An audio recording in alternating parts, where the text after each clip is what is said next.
Good evening, visitors. Welcome to the Australian War Memorial's last post ceremony. My name is Aaron Pegram, and joining us today from the Royal Australian Air Force is Group Captain Peter Wood. Today we commemorate the 135th anniversary of the departure of the New South Wales contingent to the Sudan. In the early 1880s, the British-backed Egyptian regime in the Sudan was threatened by an indigenous rebellion under the leadership of Muhammad Ahmed, known to his followers as the Mahdi, an Arabic word meaning the guided one. The Mahdi was a redeemer of Islam who, according to some traditions, would appear and rid the world of evil before the Day of Judgment. The Egyptian government sent an army south to crush the revolt, but it was soundly defeated. General Charles Gordon, a heroic figure whose exploits were well known throughout the British Empire, was sent to help Egyptian troops safely withdraw. But when Gordon instead attempted to defeat the Mahdi, he too was defeated, becoming besieged in Khartoum. A relief force was sent from Cairo, but was still fighting its way up the Nile when Gordon was killed in early 1885. With news of Gordon's death and the Canadian government's offer of troops, the New South Wales government presented its own offer. The news that the New South Wales contingent would be placed under British command was received with enthusiasm. A group of around 750 men, including an infantry battalion, an artillery battery, and a small ambulance corps, were ready to sail on the 3rd of March, 1885. For the first time, one of the Australian colonies had raised, equipped, and funded a force of full-time soldiers to fight overseas in a war to uphold British imperial rule and Christian values. With a public holiday declared to mark the event, perhaps 2 in every 3 Sydney-siders gathered to watch the contingent march through the city streets and board its boats at Circular Quay. In Sudan, however, the Australians suffered mostly from the enforced idleness of guard duties. When a camel call was raised, 50 infantrymen volunteered immediately. The artillery saw even less action. Not having participated in any battles, Australian casualties were few. Those who died fell to diseases rather than enemy action. By May 1885, the British government had decided to abandon the campaign. The Australian contingent sailed home in mid-May 1885. After arriving in Sydney, the contingent marched through the city to a reception at Victoria Barracks, where they stood in pouring rain as the Governor, Lord Loftus, the Premier, and the Commandant of the contingent gave speeches.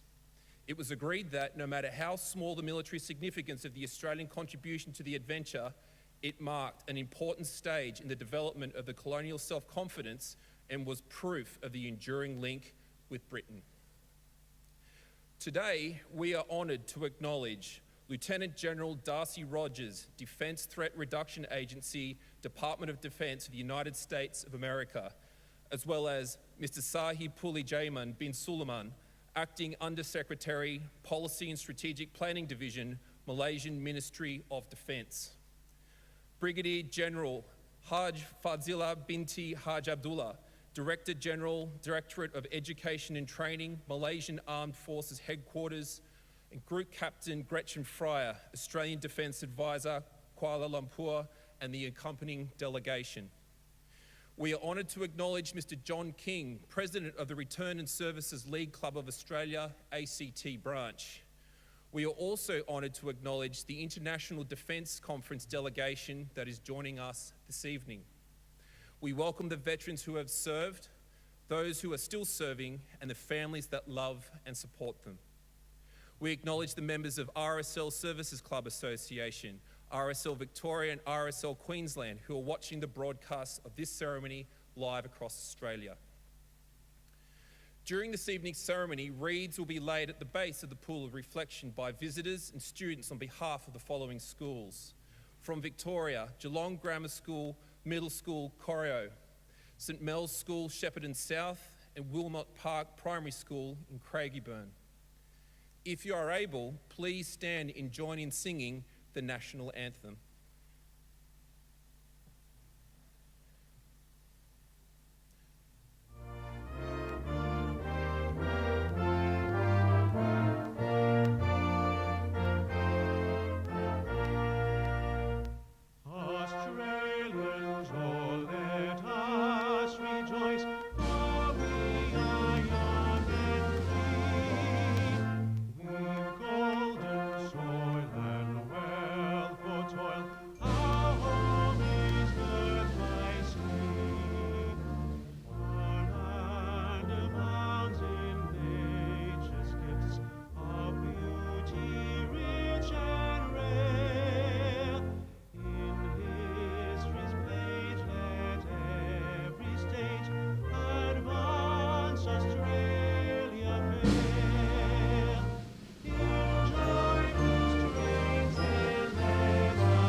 Students, please be seated.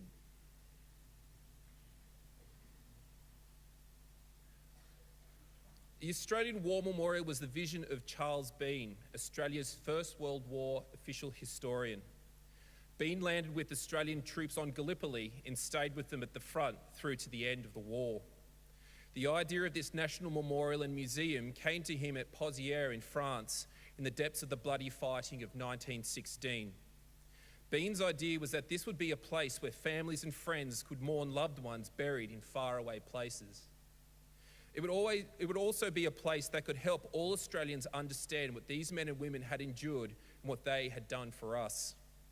Bean's vision, to which we remain true, is best expressed as inscribed in the entrance to the memorial's galleries. Here is their spirit in the heart of the land they loved, and here we guard the record which they themselves made.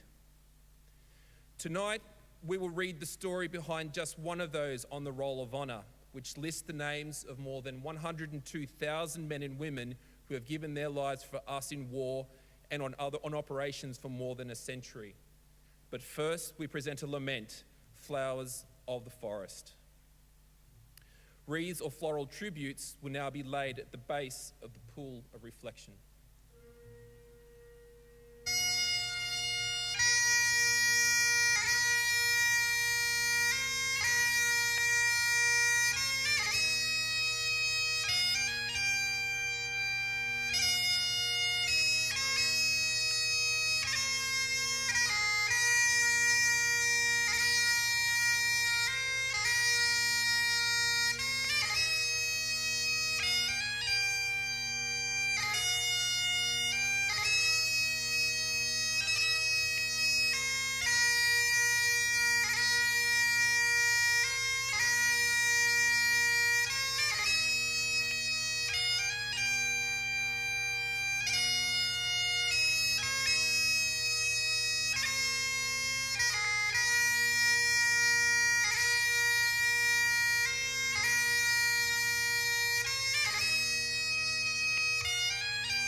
Today, we remember and pay tribute to Private Robert Weir. Robert Weir was born in 1863 to David and Elizabeth Weir of Wollongong. When he was about 10 years old, the family moved south to the coastal town of Kiama. His father was a successful agriculturalist and dairy farmer in the district. From the mid-19th century, the Australian colonies began to develop local volunteer forces.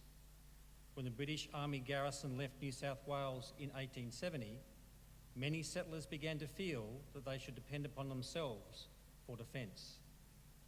Early units were often composed of unpaid, part-time volunteers. As a young man, we joined one of these units, known locally as the Kiama Volunteer Company. At around the same time that we joined the volunteers, the region south of Egypt was in a state of political turmoil.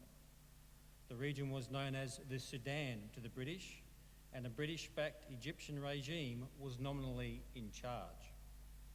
In the early 1880s, a large-scale rebellion led by a leader known as the Mahdi defeated Egyptian forces on several occasions.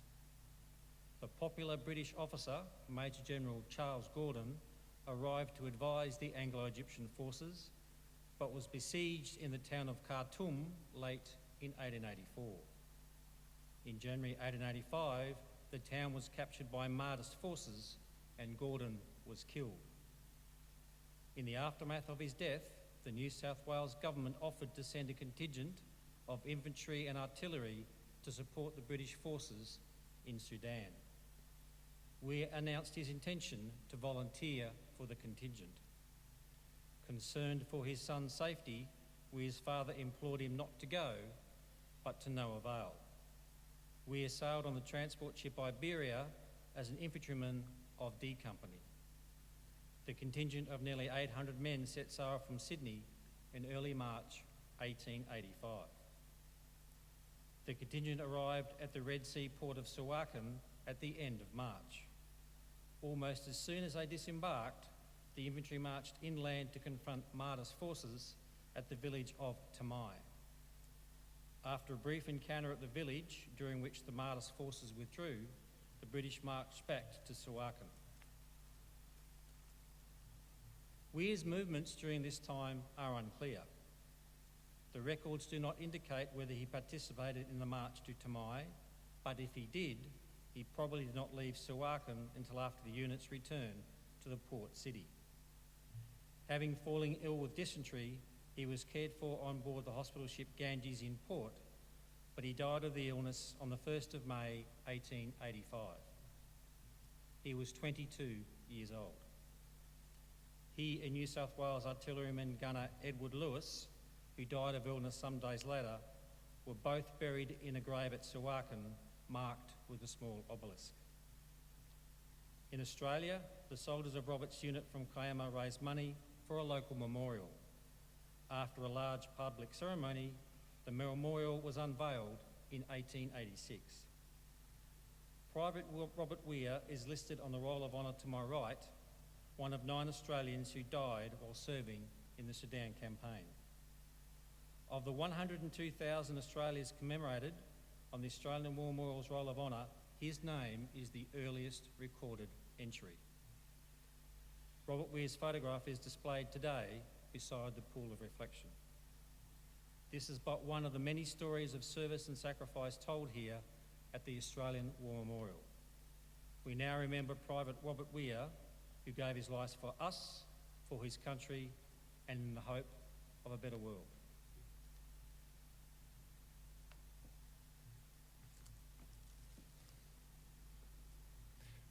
Please stand for the reading of the ode and the sounding of the last post.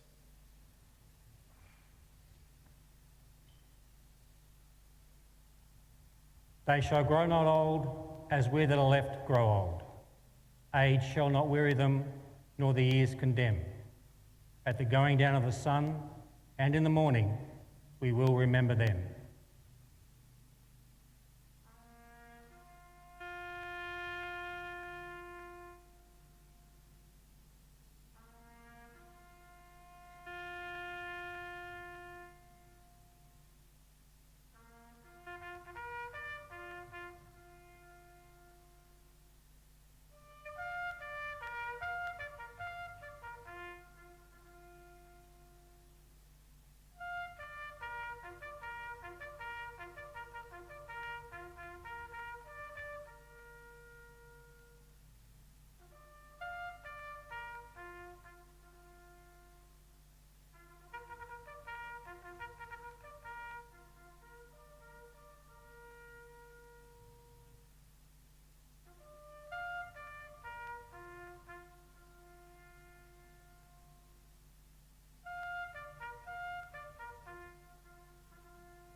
lest we forget.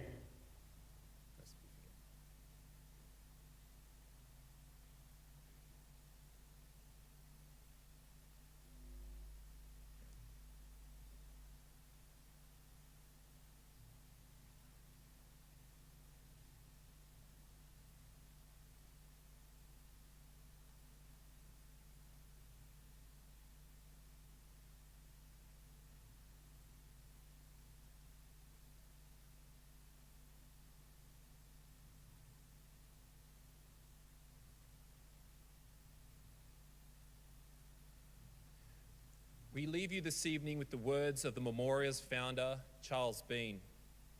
Many a man lying out there at Poziere or the low scrub at Gallipoli, with his poor, tired senses barely working through the fever of his brain, has thought in his last moments, well, it's over.